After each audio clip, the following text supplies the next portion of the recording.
Hello and welcome to Joyride with your hosts, the Metaphysical Moms, Tiffany and Kerry. Joyride takes you on a spin through all things spiritual and soulful, including holistic healing, energy work, and personal development. Now, here are your hosts, Tiffany and Kerry. Good morning, everybody. Thank you for joining us. There's always some little techie thing that just kicks off the morning to remind us that we are in a 3D world. Well, that kind of is a good lead-in for the show.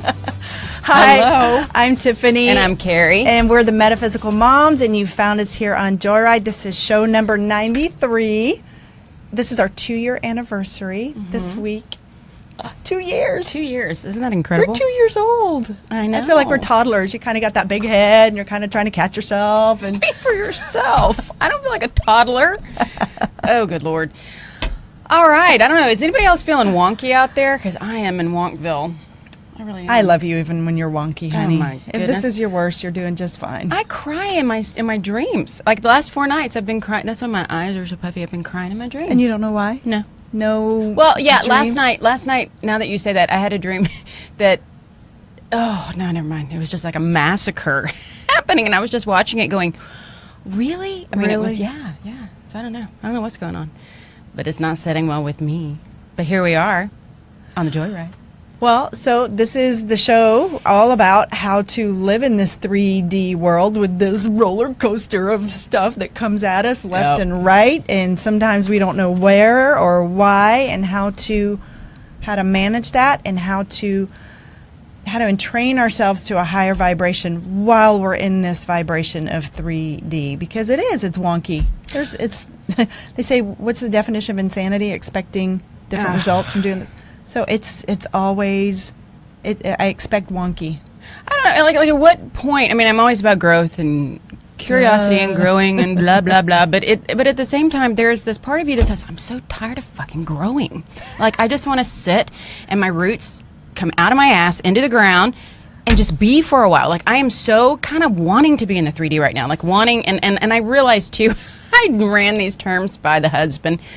And I said, you know, honey, you are so good in the 3D. And I really kind of rock it in the 5D. Not really. This was just for this argument that we had.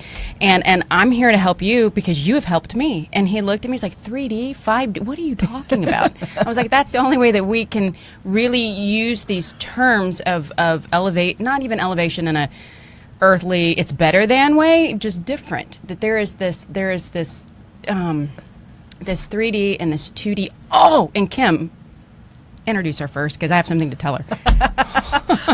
Well, first of all, thank you if you're joining us on Facebook Live. We're so excited that you're here. Drop us a little line and say hi. A little bit.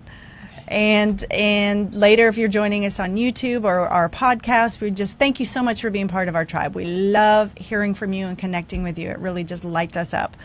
And today, we are welcoming back to the Joyride Show. We're continuing our conversation because we kind of left abruptly, like, ah! We're continuing our conversation with Kim Ganassin. Hi, sweetie. How are you? Uh-oh, we can't hear you. Hold on. Let's hear. Say that again. Hello, everybody. Good morning. Yes, good morning. Good morning. On the West Coast, it is morning for you. So, Kim, we had you on, I think it was show 89, just maybe a month ago, and we were having this really amazing conversation about how you are able to live in the 3D world, but also experience other dimensions simultaneously, and how the challenges of that, the benefits of that, and why we would want to do that and how to do it. And so you're actually teaching people all about 2D, 3D, 4D, 5D, what that means, how does it feel. And so you have a blog, you have a vlog, you have your YouTube channel, The Table. Your channel is great. And there's such bite-sized, I'm sorry to cut you off there, but I'm really not because I'm going to. There's such bite-sized pieces. And I watch your shows, and I have to go back and watch them again. And they're not an hour long. They're smaller, but there's so much information. And they're phenomenal. And you're great at breaking it down so that we laymen can understand it.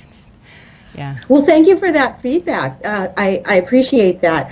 You know, sometimes I think I should go on and, you know, finish what I'm saying in a 2-hour video, but, you know, there's too much to absorb. There really is. Mm-hmm. Yeah. Okay, I have to tell you this first now that we've introduced her. So I had a dream the other night, and it was so fascinating, and I'll have to go into the detail with you later. Have we already talked about it? Anyway, that might have been a dream too. And I've been living in a dream state for the last few days, and it is, but it was a separation between 2D, and it was like people, I know I told you about it. It's like people got sucked in and went back to 2D. And then there were some that went forward. And I just remember at the end of this really long, very detailed dream, everything was super green and it was beautiful. And we're all sitting around this table and we're laughing. And I remember hearing the trees swaying and the wind. And my kids were playing. It was just gorgeous. But then there were some that were on like their devices, and they were sort of that blue, you know, at night, how they always show if the TV's left on and it's the only light in the room, how kind of that blue color. And they were blue, and they were totally into their devices, which I thought was kind of interesting. And I know we're doing this over YouTube and Facebook, so no, you know, we're incorporating no the 2D, but we're there. Simultaneously going to engage the 5D. But anyway, it was interesting. Yeah. So I have to ask you about that. Well, that's chilling. That's chilling for me. Number one, if you're bringing it to me, I'm going to respond, you know, in the moment, because the vibration is there and it's crisp and I'm connected to it. You know, it's great if you are in a process of searching out the dimensions and your potential for being lucid in dimensions, and you start having these dreams that are lucid. Girl, you're on the path. You know, that's a really great sign. And for anybody else who is starting to dream about these things, don't worry too much when you have dreams that are a little bit disturbing about some people being left behind, or conflict, or separation from groups of people. That's what it's about. There's the 5D shift for us is going to mean that there is a separation between old patterns of thoughts and perhaps old relationships.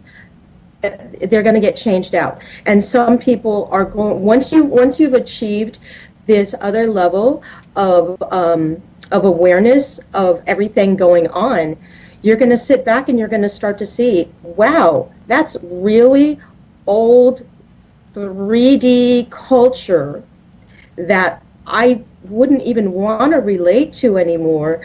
The love is there for, you know, these people who are still connecting to each other in that way, but you're not going to have a lot of drive to connect in that way any longer. And that's the path. But that's the path. That was exactly what this dream was, is that it was side by side. And I remember coming into this home, and she said, oh, yeah, the person that was in this house was beautiful. And she said, oh, yes, you know, we have everything that we need in this home, because they've downloaded it. And then I decided to go outside. It was we lived side by side, but I decided, I don't want that. I want to go over here where I could feel the breeze and I could feel these things. But I love what you say, though, because you always say it's not 3D or 4, 5, 10. It is like a layer. They're on top of each other. Well, can we start there and just tell us, like, what is 3D? Yeah. Let's talk about it. And you, on your YouTube channel, The Table, you have some very basic introductory to how to be 3D, part 1, part 2. Like, what does that mean, right? Can you give us a snapshot of that, just to kind of start this conversation?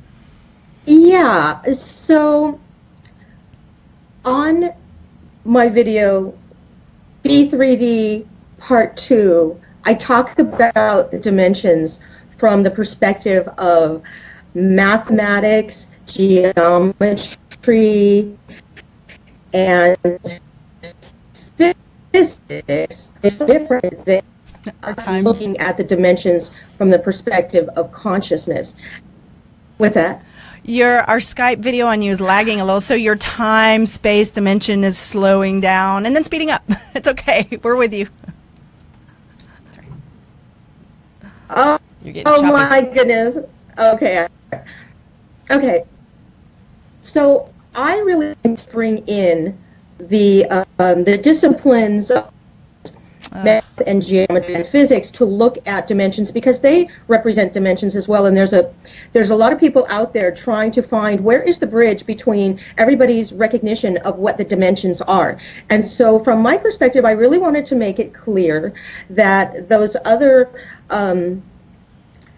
interpretations of what dimensions 1, 2, 3, 4, 5 are, it is relevant to what we're doing, because getting to the other side of this shift means bringing things together, means defining things better. So conceptualizations of what 5D is need to be clarified so that we can finally start talking using language that reflects an understanding of the reality of these relationships, right? So I made a video, B3D Part 2, that talks about 0 dimensions is a dot in space, right? And if you take that dot and you pull it outwards so that it's 2 dots with a line in between, that's 1 dimension. And then if you go up or down from there and you create a 90-degree angle from this line, right, that's 2 dimensions. So that's like width and height. Mm-hmm. And if then you go into the third dimension is depth. Okay, and that's where we are. We have height, and we have width, and we have depth, and everything on this planet does as well.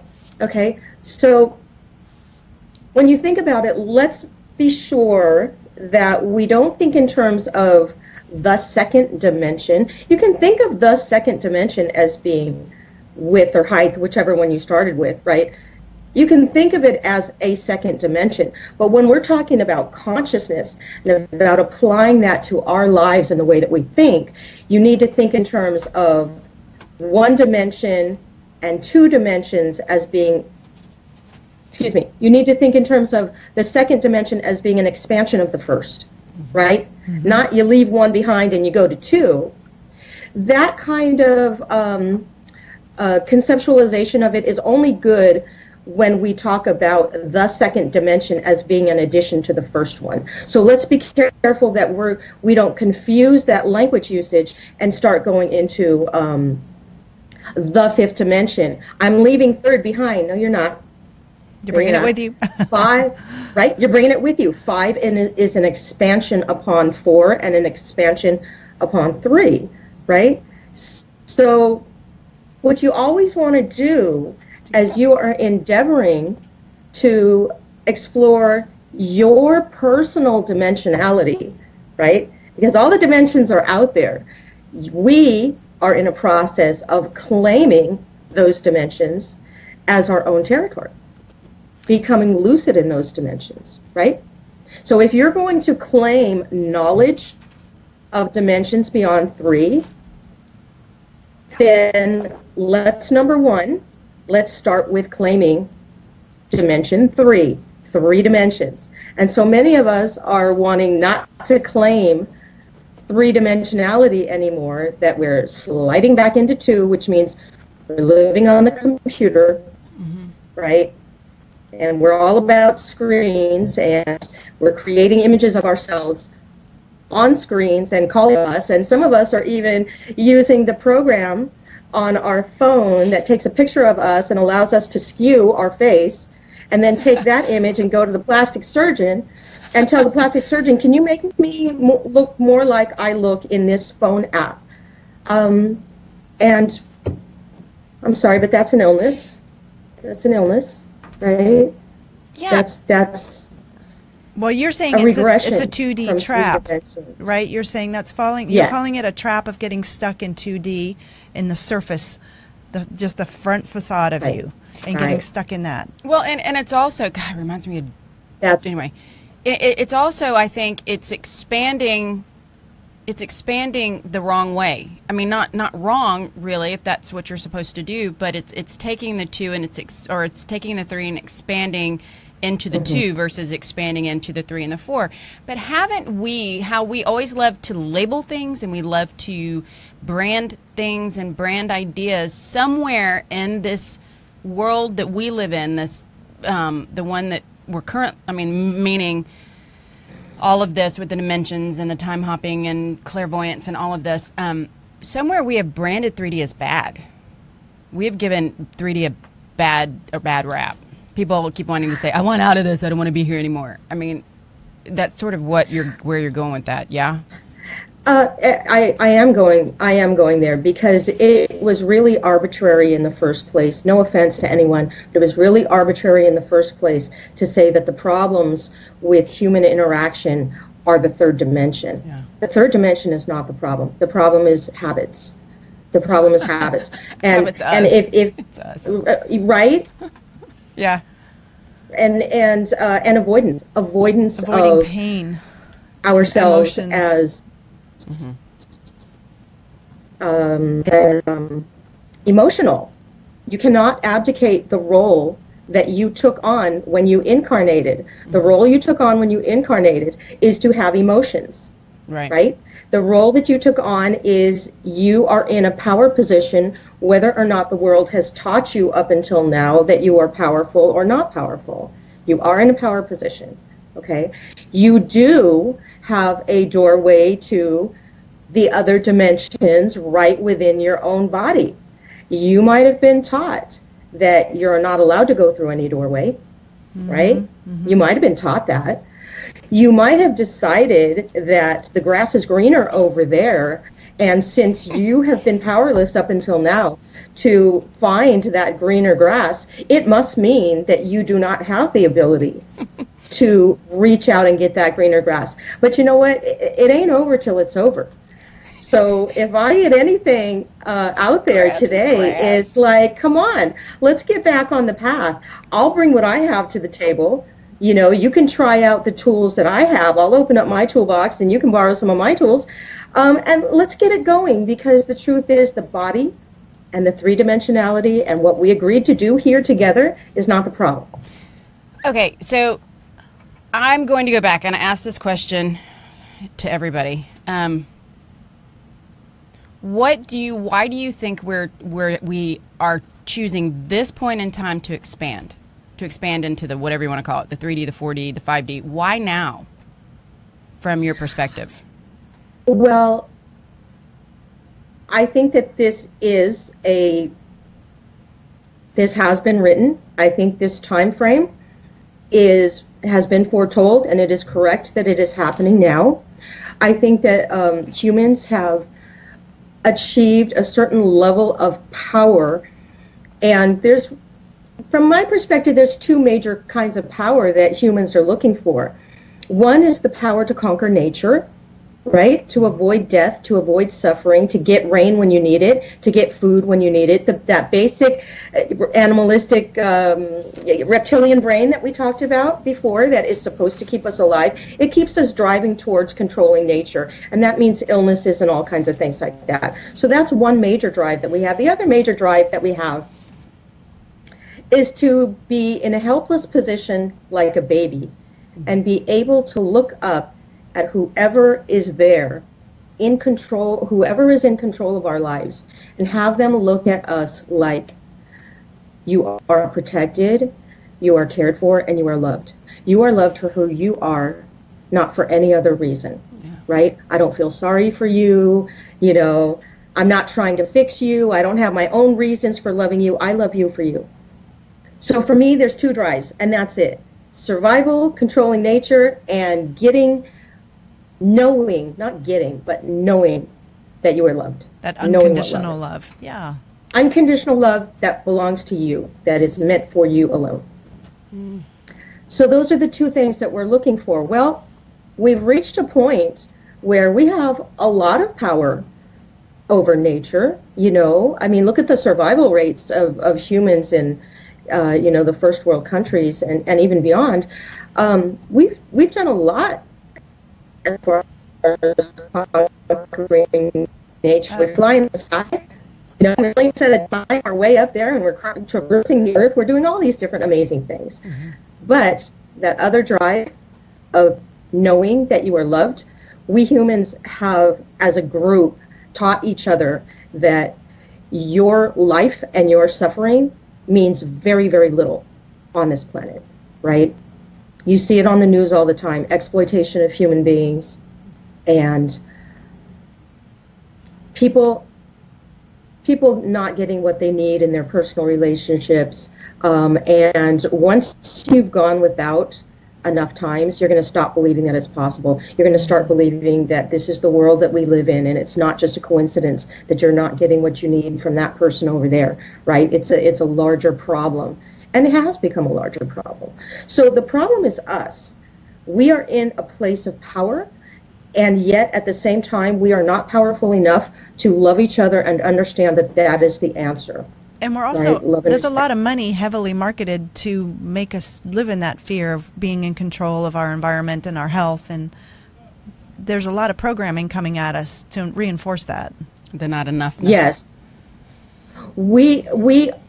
It's gotten so vulgar, it's gotten so horrifying that even you and I, living here in the U.S., where we think we're so advanced and everything like that, there are companies out there that have so much more power and money than we do that have already commoditized your life down to how many productive years do you have in your life, and how many dollars can be sucked out of you during those productive years of your life. And then once you're too old, then you're not even on their radar anymore, because once you stop bringing in money, you're going to be, who knows what's going to happen to you after that. But you've been commoditized down to the time, the dollar, and your gender, and all the other distractions that might be going on in your life. You know, we commoditize human life, and I don't think it gets any worse than that. We do it constantly.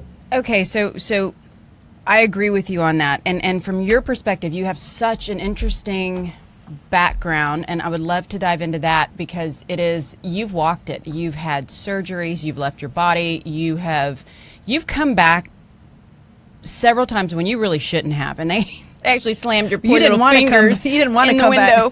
Back. And so right. You feel very strongly about that, and about what you just said. And where does that come from? What has been your experience with that, about feeling like you are only worth something as long as you're buying things and as long as you're producing for X amount of years? I mean, how do you fit into that? Well, when I think in those terms, then, you know, it makes me feel the worst that I feel about myself and my life ever. Nothing makes me feel worse than when I buy into the commoditization of myself, right? Mm-hmm. And I'm sure that the same is true for most people. Being commoditized is really a horror story. Yeah, I'm sorry, you feel like your value is based on what you can do, what you can present, how much you can earn. That's what we talked about last week. Yeah, your value is based on that. And if you don't feel like you're doing it right or living up, you feel like worthless in many ways, I'm sure. Can you tell that story, your stories from the fabric? Because that sort of speaks to the value of who a person is with their love. I just love that story. I think it fits right in here. Well, and first tell us what the fabric is. What do you mean when you say that? Your definition. So in my videos and for a long time in my practice, I refer to the fabric. And my YouTube channel is called The Table, because the table is a place that I have created on the fabric, where those of us who are trying to come to that level of awareness can dabble. We can play, right? We can bring conversations about connecting to the fabric there. Okay, so it's sort of my way of saying, let's vibrationally entrain and discuss these things and see how much of the fabric we can become aware of as a group of people. It's a community meeting place is what it is. Okay, so the fabric is all dimensions. The fabric is all events. The fabric is all phenomena. The fabric is all times. The fabric is everything in the universe woven together in threads of consciousness. Okay, threads of consciousness. So kind of like when the Matrix. We talk about You know what? I'm fine with that word. In all honesty, I'm fine with that word. I think if movies hadn't come out about it, you know, with a lot of connotations, that word might have been fine. But I do like the word fabric as well. It's a little softer. It's a little more human. Yeah, you know, humans make fabric, right? Sometimes fabric is made by hand. So I really kind of like that 3D humanized version of the concept of matrix. Okay, so I like fabric. Now, I'm going to throw some extra information out there that we're going to have to expand on later, and I will be expanding on my YouTube channel. But, you know, each of us, we are a thread on the fabric as ourselves, right? As ourselves. Kerry and Tiffany and Kim, you know, this level of our consciousness is a thread on the fabric, but at the same time, because we are a spectrum of consciousness that is active and conscious in many, many places in the universe at the same time, because we're all empowered and authorized to explore our consciousness. It's just that this piece of our consciousness right here is a role that we agreed to play, a role that we chose to play. So this part of our consciousness is only as conscious of the rest of the consciousness as it chooses to be in order to play this role. There's no hierarchy here. Okay, somebody who's stuck in 3D, that's all right. They're choosing to do that. We all have to play a role in order to make this scenario work. I think you guys know that. Yeah. Right. Right. So, we get that. We get that. So the fabric is basically every aspect of you all the way up and down your spectrum, okay, branched out into little fibers that stretch across the universe and interact with everybody else's consciousness all the way around the universe. And so you've got threads that come out of you that move around in a, whatever you want to conceptualize the universe as, a sphere or whatever. But all of your threads of consciousness wrap around everywhere, and every place that they interact with somebody else's consciousness, that's a cross section, right? That's where the threads cross. And so if you do this over, you know, millennia or over eternity, timelessness, whatever, all of these threads create the fabric. And it's the fabric is really beyond the concept of a linear sort of hierarchy of dimensions and dimensionality. I don't like linear concepts, really. That's our human mind's way of trying to grasp something that is multidimensional. We like to go into linear, we like to go into hierarchies, but in the language that I am going to continue to use at the table, we're going to get rid of the idea that there is a hierarchical, linear way of growing. Growth is really an expansion on what you already have from where you are, and the escapist idea of the grass is greener in 5 and I'm just going to take a jump, right? Or I'm going to grab a bus that's going to take me to the greener grass over there. That's not going to work. And we're not going to do that. We're going to find our own power. There's nothing empowering about saying, I need a bus to take me to 5. Right. Whether I'm ready or not, I'm just going to throw myself on a bus. There's nothing empowering about that. There's nothing empowering about escapism. Escapism really means I can't take it. I can't grapple with it. I can't make it work. And that's not how you become powerful, and that's not how you turn your intentions into a fruitful outcome in the universe. It doesn't work that way. Jumping on a bus is what you do when you're running away from home and you're 17, but when you're in eternal spirit, that's not how it works. Okay, so how does it work? I love that. But how does it work? I mean, how, if so we don't escape and we don't abandon and we're not looking to be saved, so what's the next step? Tune in. Yeah, Tune into your YouTube to check it out. Oh, you're frozen. Yeah, you know, I do. I have to recommend the videos. I do. So the thing to do next is to re-examine your 3-dimensionality, right? If you're one of those people going, I can't take it anymore, and I can totally feel that. I have a hard time dealing with it myself, especially when I'm on the fabric and I hear people talking in these really kind of crazy 3D habitual, relational habits. It just kind of makes me crazy, and I have to pull back a little bit. I can't engage in everything. But the thing to do is to get back into that wholeness that you had at some point, probably when you were a child, where you didn't have the experience of so many failures of communication weighing you down, right? Because that's what we've had.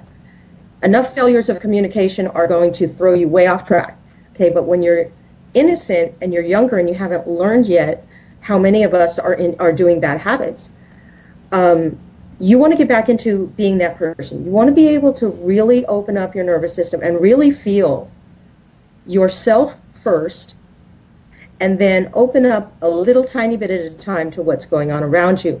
Because once you've become sensitive to yourself, you'll realize you've recorded all of your experiences. Mm-hmm. They're all right in there. And so becoming sensitive and giving grace to yourself for how you've responded to life is step one. And really, the next step after that, step two, is a quantum leap, right? It's a quantum expansion. Step two is a quantum expansion. So all you really have to do is feel yourself. Which is a big thing for a lot of humans. If you've stored that much information, it can feel overwhelming. So taking a step at a time towards processing the feelings and the experiences and the habits, the relationships, taking a step towards it. I love the knowledge that there's another way to do this out of the normal prescribed paradigm. I love these conversations that say there's another way to try. You can always go back to this way if feeling this good doesn't feel good. I use my tapping, my EFT work to process those. There's so many tools out there, but that happens to be my favorite. Yes. To process those emotions and habits and knee-jerk reactions and things that just feel like they're clogging up the system. And yes. And you can see how much power you've put into that. And when you get to choose where to put that power and what vibration you do want to and train yourself to, it's a completely different reality you're living in. It feels so different in the body, in the relationships. It's amazing. And I love that you teach that, and that you, I know your next set of videos are actual how to do it. You're like, get out of the head. It's not a conceptual thing. You actually have your head go sit in a hot tub and just chill out. You say, okay, your body is your vibrational tool. Learn how to be in it gracefully. And so your next series of videos are teaching us actual processes on how to do that, methods, demonstrated methods. Yes. Pardon me. And I think part 1's out and part 2's coming out. Methods number 1 is out. Okay, so I recommend for and this everyone. is all free, people. This is all free on YouTube. Yeah.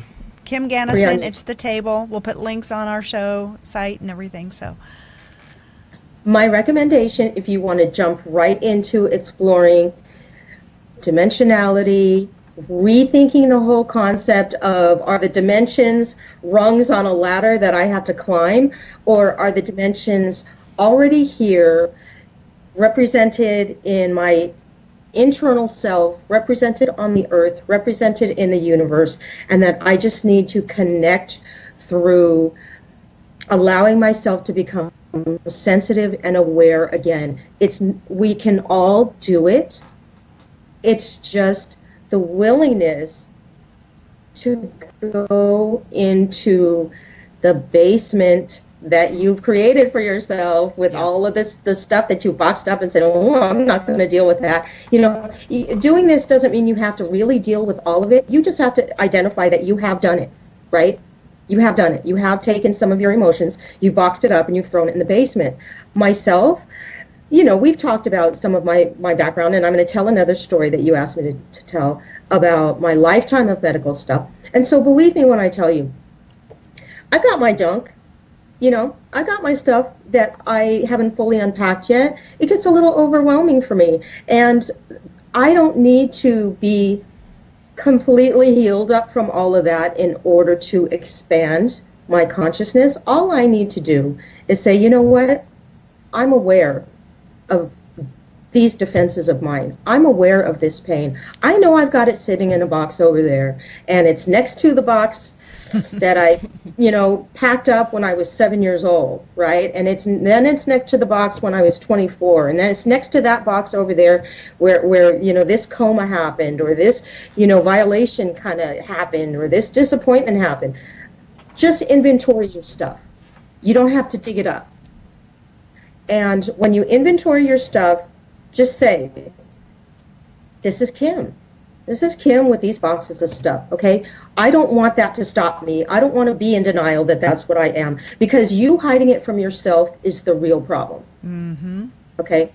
Keep it in a box, keep it safe, but don't hide it from yourself. And it doesn't have to be perfect. Like you said, it doesn't have to be a totally spick and span house to move forward. Just go where you're at. And you're also saying that you don't have to unpack the box and relive it and heal it and pull it out, and you don't have to do all of that. Because I find when I have boxes that need to be thrown away, if I haven't opened the box, I throw it away, literally.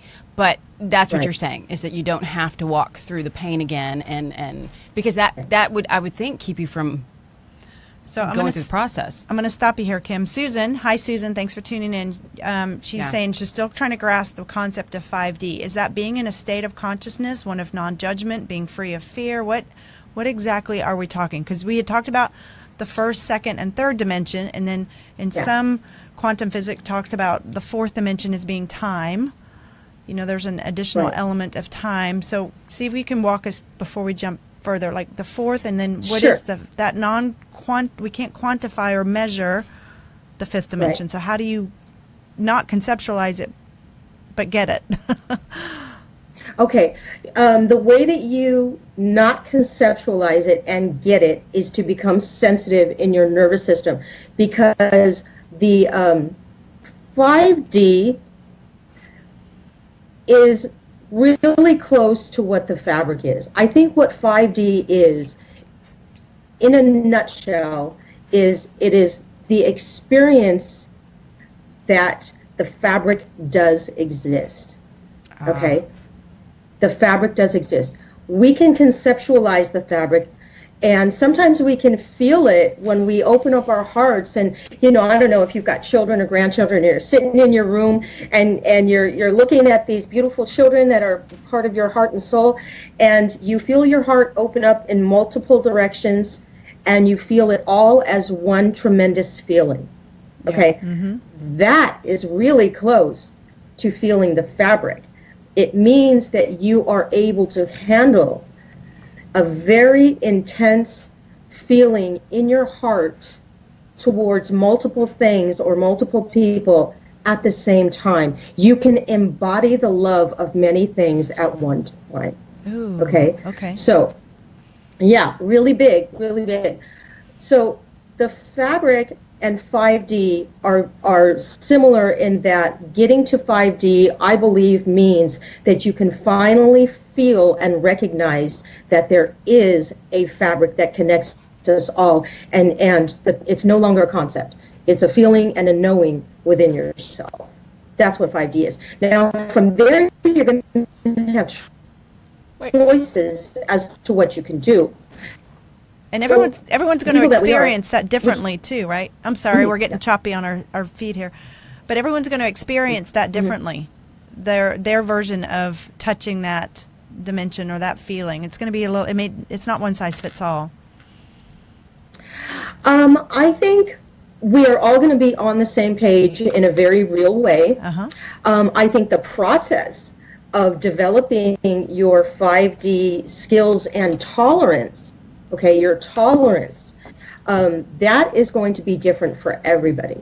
Because if you're going to integrate, like I do, integrate 5D into your life, it does require that you make some, you're going to go through some adjustments. You're going to go through some adjustments in your relationships. Your priorities are going to change. Your concept of things is going to change.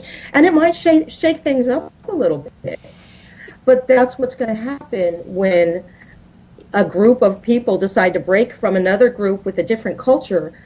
That's going to happen. So just get used to the idea that you will not only feel something, but you'll have to make choices as to what that feeling means. If that feeling sits in your nervous system and you decide not to live from it, you decide to reject it, you have that choice. But you won't benefit from anybody and from that experience. You won't have a future of being able to access 5D and all the wonderful things there if you feel it and then reject it and say, I want to go back to living this way. So get used to feeling that tension and making decisions for yourself that are yours alone, because all of us that are going to be in 5D are going to recognize that personal culture. Oh no. Wait, say that again. Personal culture and personal leadership. Okay. Your ability to create yourself and the sphere around you is going to be possible, and you're going to have to set pieces. You can, A train, and say, I'm gonna go to A train. That's not what 5D is about. 5D is about saying, I'm going to decide for myself and establish for myself what I am, who I am, and how I want to be dealt with. What is my culture? What are my standards? You must go into leadership. Well, okay, so that right there, I wanted to say this because you said something to me, I think last week or the beginning of this week. I think it's only Tuesday. So last week. And I love this. You said, Kerry, and you were emphatic about it. You said you cannot let other people define you. You cannot. Right. It's and I saw sort of a Pac-Man. Because it is harder to stand because you will entrain. And can you speak to that? Because the way you said that was beautiful. It's dare to be different, dare to be who you are, your own culture. And then there's one step beyond that. So go. Right. Yeah. Okay. Okay. On this planet, in our earthly culture, whichever country you're from, it happens all over the place. It's the same as it is all over the universe. Okay. You have to define what you are within yourself. Just imagine that it's you and God, or whatever you want to call it, you and the all, sitting at the table looking at each other, and the all is saying to you, I have given you full autonomy. And so what are you? What are you? If you want to be autonomous in the universe, you have to give it to yourself. Okay? Whether it's here on this planet or it's anywhere else, it is a matter of yin and yang existing everywhere. If you go to yin, right, and you decide to be submissive, and you decide not to establish what you are, you decide not to define yourself and refine yourself, you decide to stay a less defined consciousness, okay, something else out there is going to absorb you into their project, into their consciousness, into what they're trying to do. You are either going to become part of something else, or you can establish what you are and expand from that place, right? But nobody gets to default for very long in this universe, because it must flow. If you sit in stasis and refuse to define yourself, on this planet, somebody's going to throw a bunch of marketing on you, and they're going to tell you what you are. They're going to define you for you. They're going to ask you to buy it, and then they're going to ask you to take your wallet out.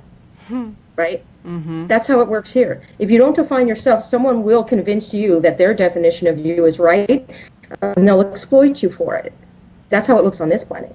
In the rest of the universe, it just looks like the flow of energy. If you want to be, sort of an amorphous, undefined blob of consciousness that's available to get to work on somebody else's project, that's completely okay, because there's no hierarchies. But that's for you to decide.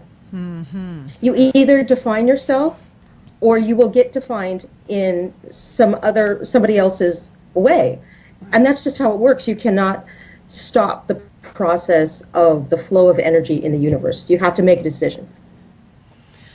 Thank you for that. I'm just saying, Jen, Susan saying thank you for the explanation. It sounds like when I see the world through the eyes of unconditional love and acceptance. So thank you. That's awesome. Aaron, I'm glad you're here too. Yeah, thank you everybody for these comments. We've got about 15 minutes left, and I was seeing if you could tell us your story. Absolutely. Because it really plays into the importance of all of this.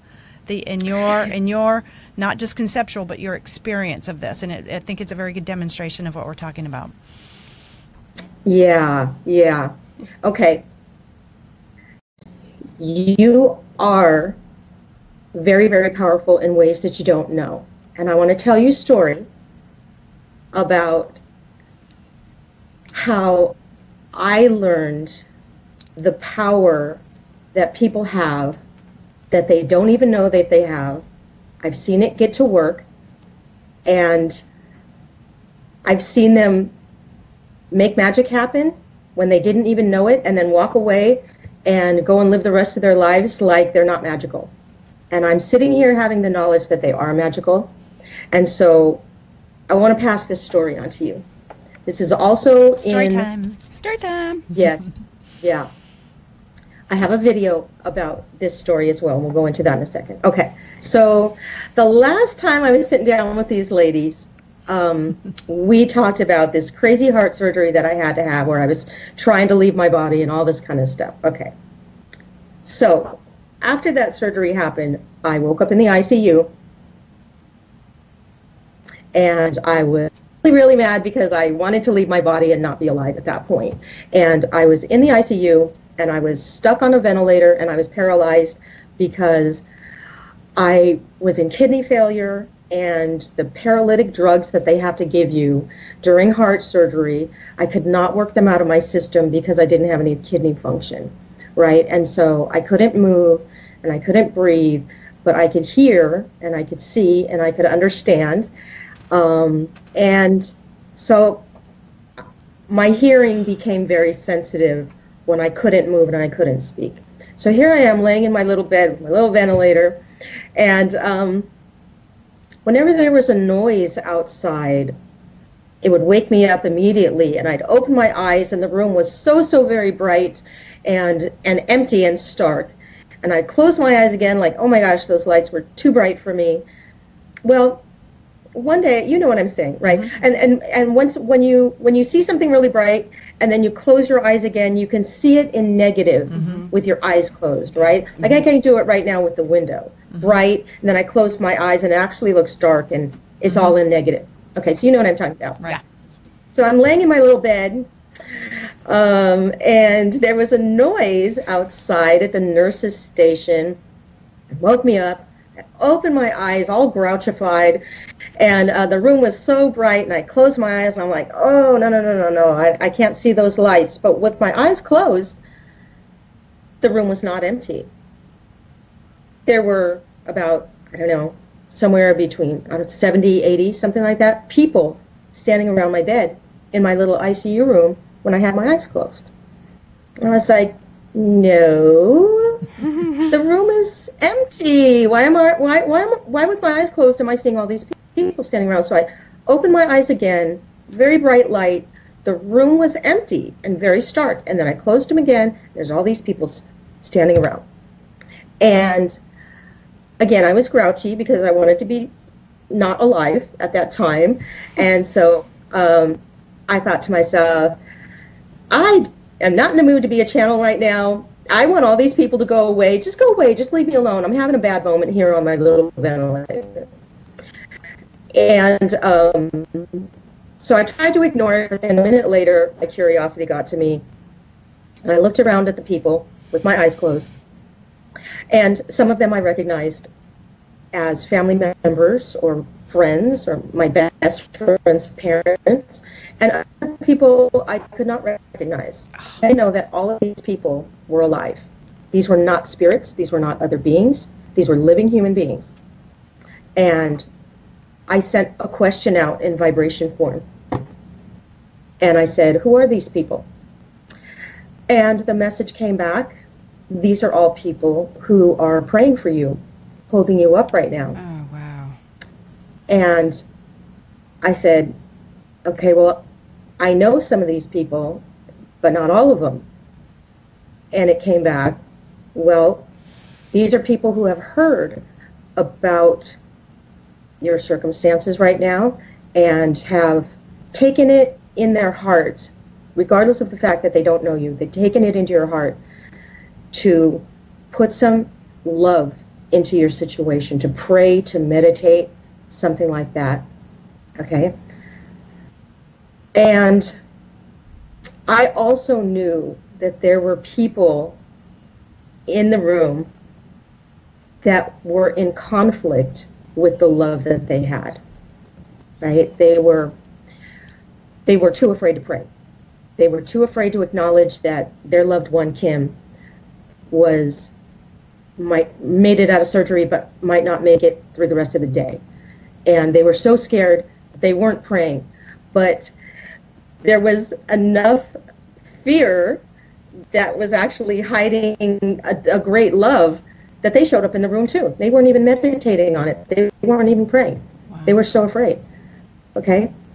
But again, these people were alive. They're not spirits. And I know the people in the room that I did know, I know they don't access the fabric like I do. I know they don't. So I know that they did not know that I could see them there, right? And I assume that the same was true for all of the strangers who across the country, I know that there's family in Texas and in the South that go to church and have church groups that will pray for you. Prayer and these circles, were some of these yeah. strangers. Yeah. Yeah, prayer circles.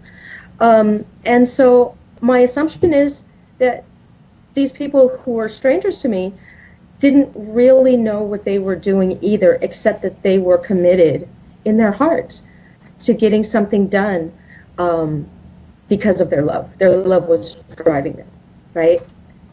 That was authentic.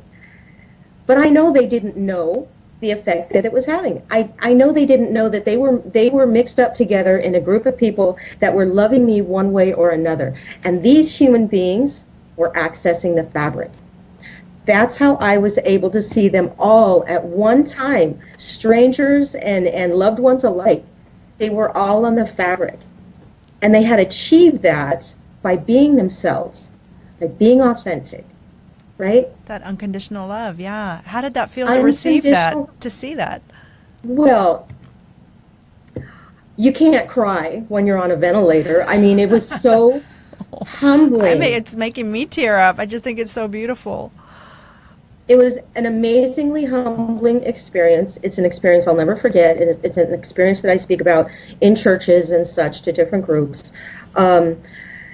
But, you know, there I was at the time, and I was choking back tears a number of ways, you know, in those few days that I was there. Because when you're on a ventilator, it's forcing air down into your lungs. You can't go, you know, like that. You can't, you know, you're stuck with the rhythm of the machine. Mm-hmm. So crying, all that does is it creates a gigantic stress in your body. Right. So I had to suck it up in the moment, but it was really, obviously, an unbelievable experience. But I want to pass that on to you guys, to all of you, that is what you can do.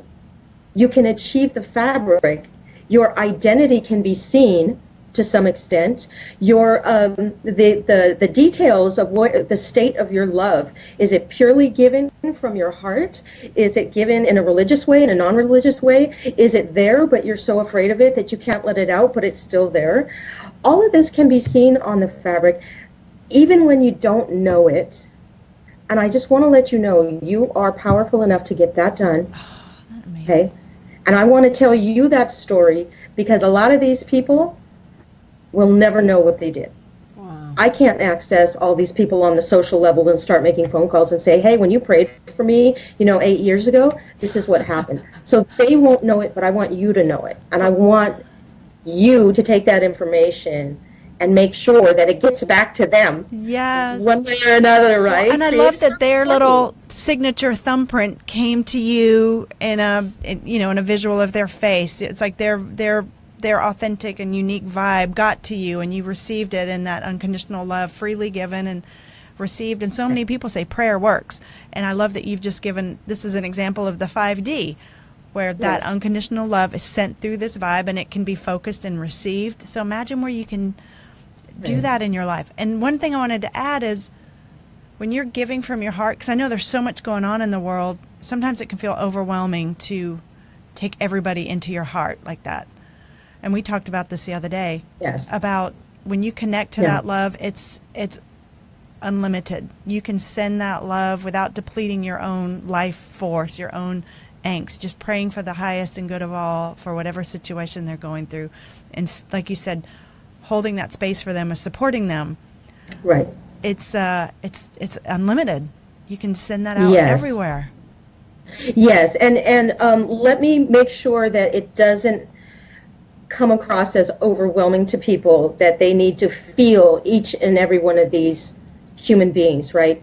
You don't have to feel everyone. What you have to feel is yourself and your response to whatever is knocking on the door of your heart, because the heart can feel everything at once, but you can't conceptualize everyone's pain at once. You can't conceptualize. You can't do this from the 3D without going nuts, right? So if you go into your heart and you allow yourself to feel anything that is authentically you, you will achieve oneness with the fabric.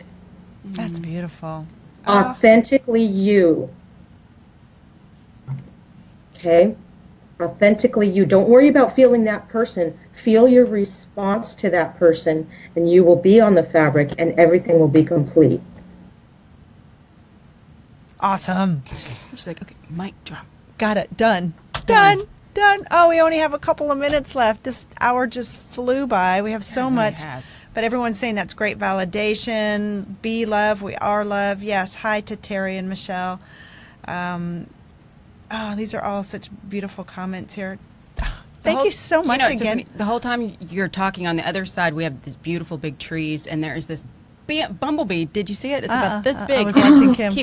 It keeps hovering right over you. I love bumblebees. They're beautiful. They really are. That's so funny. It's the most beautiful spring day here in Houston. It is just absolutely gorgeous out there. Kim, thank you so much for joining us again on the Joyride Show. We're going to have you come back maybe in another month or so. We'll just continue our conversation. I don't see the bee. Oh, there he is. Oh, that's a big one. But we'll have you come back and continue this conversation, because there's just so many more stories and examples and ways that we can. Yeah. You say don't conceptualize it because that doesn't get you there, but to feel it. So examples of the way you felt it, we feel it.